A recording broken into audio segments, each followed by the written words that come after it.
محبت کر کے کسی کو چھوڑنا یہ ایک گھٹیا ترین عمل ہے۔ محبت کرنا گناہ نہیں ہے، کیونکہ اگر ایسا ہوتا تو اللہ کبھی نہ کہتا جس سے محبت کرتے ہو اس سے نکاح بھی کرو۔ محبت یا تو ہوتی ہے یا نہیں ہوتی، درمیان کا کوئی راستہ نہیں ہوتا۔ اس میں اگر محبت کرتے ہو تو اسے نکاح تک پہنچاؤ۔ کچھ لوگ اپنی محبتوں کا مان رکھ کے اسے حلال تک لے جاتے ہیں، اور کچھ کم ظرف لوگ ذرا سی آزمائش پر اپنی محبت کو بیچ راستے میں لاوارث چھوڑ دیتے ہیں۔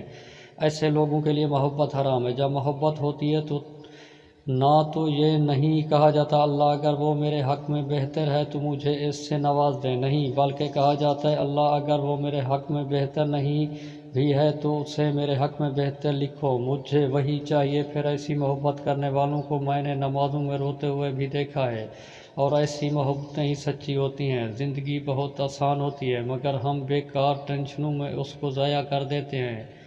یہ نہیں ملا، وہ نہیں ملا، اس نے بات نہیں کی، اس نے نہیں کی، بیکار کی باتیں ہیں۔ سب کوئی بات نہیں کرتا تو اس میں افسوس کیسا؟ سب کی اپنی زندگی ہے اور اپنے رول ہیں، رشتہ خون کا ہو یا احساس کا، کسی کو مجبور کر کے اپنی طرف متوجہ کرنا غلط ہے۔ چل کریں، اپنے ساتھ رہنا سیکھیں، کام کریں اور فارغ وقت میں اپنا پسندیدہ مشغلہ جو بھی ہے اس میں مصروف رہیں۔ بس بیکار کی باتوں سے الجھنا چھوڑ دیں۔ جو آپ کو اہمیت نہیں دیتے اپنی زندگی میں، آپ بھی ان کو اہمیت دینا چھوڑ دیں۔